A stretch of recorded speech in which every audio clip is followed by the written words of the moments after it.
ನಮಸ್ಕಾರ ಫ್ರೆಂಡ್ಸ್, ಇವತ್ತು ನಿಮ್ ಜೊತೆ ನಾನು ಪ್ರಾಬ್ಲಮ್ ನಂಬರ್ 17 ಸೊಲ್ಯೂಷನ್ ತಗೊಂಡ್ ಬರ್ತಾ ಇದ್ದೀನಿ. ಅಲ್ಲಿ good will already balance sheet ನಲ್ಲಿ ಎಕ್ಸಿಸ್ಟಿಂಗ್ ಇದೆ. ಸೊ ಬ್ಯಾಲೆನ್ಸ್ ಶೀಟ್ ನಲ್ಲಿ ಎಕ್ಸಿಸ್ಟಿಂಗ್ ಗುಡ್ ವಿಲ್ ಕೊಟ್ಟಾಗ ಹೇಗೆ ಸಾಲ್ವ್ ಮಾಡಬೇಕು ಅನ್ನೋ ಪ್ರಶ್ನೆಗೆ ಉತ್ತರ ಇವತ್ತು ಸಿಗುತ್ತೆ. ಸೊ ಮೊದಲು ಪ್ರೊಸೆಸ್ ಅನ್ನ ನೆನ್ಪಿಟ್ಕೊಳ್ಳಿ. ಗುಡ್ ವಿಲ್ ಬ್ಯಾಲೆನ್ಸ್ ಶೀಟ್ ನಲ್ಲಿ ಏನ್ ಕೊಟ್ಟಿರ್ತಾರೋ ಅದನ್ನ ನಾವು ಮೊದಲು ಓಲ್ಡ್ ಪಾರ್ಟ್ನರ್ಸ್ಗೆ ರೈಟ್ ಆಫ್ ಮಾಡಬೇಕು. ಸೊ ಪ್ರಶ್ನೆ ಬರುತ್ತೆ, ಯಾಕೆ ಓಲ್ಡ್ ಪಾರ್ಟ್ನರ್ಸ್ಗೆ ರೈಟ್ ಆಫ್ ಮಾಡಬೇಕು ಅಂದ್ರೆ, ಸೊ ಈ ಗುಡ್ ವಿಲ್ ಏನಿದೆ ಇದು ಮೊದಲೇ ಪರ್ಚೇಸ್ ಮಾಡಿದಂತ ಗುಡ್ ವಿಲ್ ಇರುತ್ತೆ. ಯಾಕಂದ್ರೆ unless you purchase, goodwill can not be presented in the balance sheet. So ಈ ಬ್ಯಾಲೆನ್ಸ್ ಶೀಟ್ ನಲ್ಲಿ ಗುಡ್ ವಿಲ್ ತಗೊಳ್ಳುವಾಗ ಇಬ್ರು ಪಾರ್ಟ್ನರ್ ಅಕೌಂಟ್ಗೆ ಕ್ರೆಡಿಟ್ ಮಾಡೇ ತಗೊಂಡಿರ್ತಾರೆ. ಸೊ ಹೀಗಾಗಿ ರೈಟ್ ಆಫ್ ಮಾಡುವಾಗ ಇವ್ರ ಇಬ್ರ ಅಕೌಂಟ್ಗೆ ಡೆಬಿಟ್ ಮಾಡಿ ರೈಟ್ ಆಫ್ ಮಾಡ್ತಾರೆ. ಸೊ ಅದು ಯಾವ ರೇಷೋನಲ್ಲಿ? ಓಲ್ಡ್ ರೇಷೋನಲ್ಲಿ. ಯಾಕಂದ್ರೆ ಮೊದಲು ಕೂಡ ಓಲ್ಡ್ ರೇಷೋನಲ್ಲೇ ಕ್ರೆಡಿಟ್ ಮಾಡಿರ್ತಾರೆ, ಈಗ ಅದನ್ನ ಓಲ್ಡ್ ರೇಷೋನಲ್ಲೇ ಡೆಬಿಟ್ ಮಾಡ್ತಾರೆ. ಸೊ ಈಗ ಅದನ್ನ ಯಾವ ರೀತಿ ಮಾಡ್ತಾರೆ ಅನ್ನೋದನ್ನ ಈ ಪ್ರಾಬ್ಲಮ್ ನಲ್ಲಿ ನಾವು ನೋಡೋಣ. ಯಾವುದು? ಪ್ರಾಬ್ಲಮ್ ನಂಬರ್ 17 ನಲ್ಲಿ. ಸೊ ಇದು ಪ್ರಾಬ್ಲಮ್ ನಂಬರ್ 17 ನ ರಿವ್ಯಾಲ್ಯೂಯೇಷನ್ ಅಕೌಂಟ್ ಇದೆ. Just a minute. Okay, so ಇದು ಪ್ರಾಬ್ಲಮ್ ನಂಬರ್ 17 ನ ರಿವ್ಯಾಲ್ಯೂಯೇಷನ್ ಅಕೌಂಟ್. ಇದರಲ್ಲಿ ನಾನು ಬಹಳಷ್ಟು ಟೈಮ್ ಹಾಕೋಲ್ಲ. You know very well how it is to be prepared. So ಇದರಲ್ಲಿ ಒಂದು ಅನ್ರೆಕಾರ್ಡೆಡ್ ಇನ್ವೆಸ್ಟ್ಮೆಂಟ್ ಇದೆ, rest all you have same.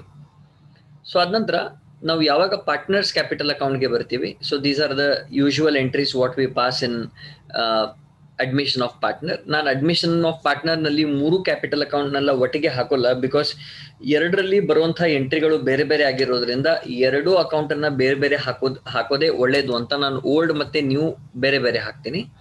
So ಇವೆಲ್ಲ ನಾರ್ಮಲ್ ಎಂಟ್ರೀಸ್ ಇದೆ, by balance, brought down, reserve ಮತ್ತೆ ರಿವ್ಯಾಲ್ಯೂಯೇಷನ್. ನಾವು ಈಗ ನೋಡೋಣ ಗುಡ್ ವಿಲ್ ಅನ್ನ ಯಾವ ರೀತಿ ಟ್ರೀಟ್ ಮಾಡಬೇಕು. ಮೊದಲು ಓಲ್ಡ್ ಗುಡ್ ವಿಲ್ ಅಂದ್ರೆ ಬ್ಯಾಲೆನ್ಸ್ ಶೀಟ್ ನಲ್ಲಿ ಏನ್ ಗುಡ್ ವಿಲ್ ಅಪಿಯರ್ ಆಗ್ತಾ ಇತ್ತು ಅದನ್ನ ನಾನು ರೈಟ್ ಆಫ್ ಮಾಡ್ತಾ ಇದ್ದೀನಿ. So to goodwill account.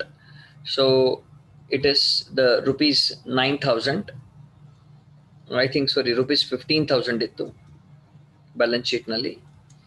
ಇನ್ 3:2 ನಾನು ಅದನ್ನ ಡಿವೈಡ್ ಮಾಡ್ತಾ ಇದ್ದೀನಿ. So one will be 9,000 and the other one will be 6,000. So this is called as the process of writing off of the goodwill. So ನಂತರ ಇಲ್ಲಿ ಮತ್ತೆ ಈಗ ಏನ್ ವ್ಯಾಲ್ಯೂ ಆಗಿದೆ ಅಲ್ಲ ಗುಡ್ ವಿಲ್, ದಟ್ ಇಸ್ 25,000. ಅದನ್ನ ಮೊದಲು ನಾವು ಯಾವ ರೀತಿ valued goodwill write off ಮಾಡ್ತಿದೀವಲ್ಲ ಸೇಮ್ ಅದೇ ರೀತಿ ಮಾಡಬೇಕು. ಸೊ ಅದನ್ನ ಯಾವ ರೀತಿ ಮಾಡ್ತಿದೀವಿ ಅಂದ್ರೆ, ಸೊ ಫಸ್ಟ್ ನಾನು ಇದನ್ನ ತೋರಿಸಿದ್ದೀನಿ ನಿಮಗೆ. Vani capital account debit, Veena capital account debit to goodwill account. So this is writing off of goodwill in their old ratio. Then ಆಮೇಲೆ working note, this is the calculation of, ಇದು ನಾನು old copy ಮಾಡಿದ್ದೆ ಹಾಗಾಗಿ ಅದೇ ಉಳಿದಿದೆ. It is calculation of Rani's share of goodwill ಆಗ್ಬೇಕಿದು. Rani share of goodwill and old partner share in that.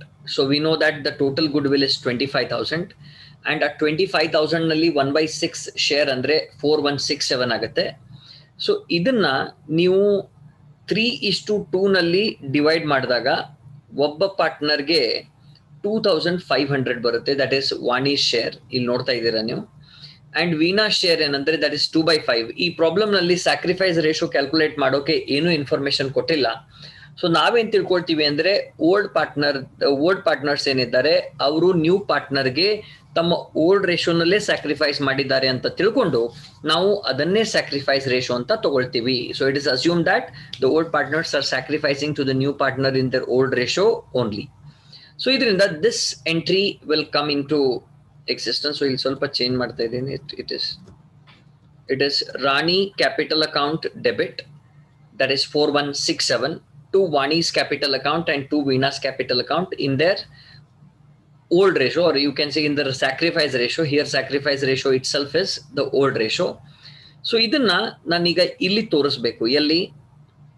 Capital accounts ನಲ್ಲಿ. So first ಏನ್ ಮಾಡ್ತೀನಿ, ಇಲ್ಲಿ by Rani's capital account. So the amount is 2,500 and there is one more, that is 1,667. So that ನಂತರ we finish with this part, that is ಯಾವುದು treatment of good will ಏನಿದೆಯಲ್ಲ ಈ account ನಲ್ಲಿ ಏನ್ ಮಾಡ್ಬೇಕಾಗಿತ್ತು ನಾವು ಮಾಡಿದೇವಿ. ಒಂದು we have return of that return of is complete ನಾವು, ರೈಟ್. ಅಂಡ್ ಆಮೇಲೆ ನಾವೇನ್ ಅನ್ಕೊಂಡಿದೀವಿ ರಿಟರ್ನ್ ಆಫ್ ಆದ್ಮೇಲೆ ಆ ಮೊದ್ಲಿನ ಶೇರ್ ಅನ್ನ ನ್ಯೂ ಗುಡ್ ವಿಲ್ ಏನಿದೆ ಅಂದ್ರೆ ಅಡ್ಜಸ್ಟ್ಮೆಂಟ್ ನಲ್ಲಿ ಕೊಟ್ಟಿದ್ದು ಅದರಲ್ಲಿ ರಾಣಿ ಅವ್ರ ಶೇರ್ ಅನ್ನ ತೆಗೆದು ನಾವು ಇಬ್ಬರಿಗೂ ಡಿಸ್ಟ್ರಿಬ್ಯೂಟ್ ಮಾಡ್ಬೇಕಂತ ಅನ್ಕೊಂಡಿದ್ದೀವಿ. So that also we have done. Okay, so ಈಗ ನಾವು ನೆಕ್ಸ್ಟ್ ಏನಂದ್ರೆ we will balance the account. So we will balance it by writing by to balance carried down. So that will be 63,760 and ಇನ್ನೊಂದು 42,507 ಆಗುತ್ತೆ. Okay, so ಇದನ್ನ ನೀವು balance ಶೀಟ್ಗೆ ತೆಗೆದುಕೊಂಡು ಹೋಗಬೇಕು. So when you take that to balance sheet, sorry ಅದಕ್ಕೂ ಮೊದಲು ಈ ರಾಣಿ ಕ್ಯಾಪಿಟಲ್ ಅಕೌಂಟ್ ಒಂದು ಮುಗಿಸ್ಬಿಡೋಣ. So first she has brought I think 30,000 rupees capital. Let me check. Yes, she has brought 30,000, and once she brings 30,000 as capital, now we need to write off that goodwill. For that, first I write to Vani capital account,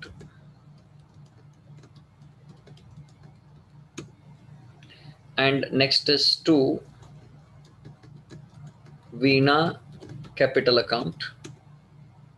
So this one you already know that it is 2,500 and this is 1,667. So idad nantra we need to balance.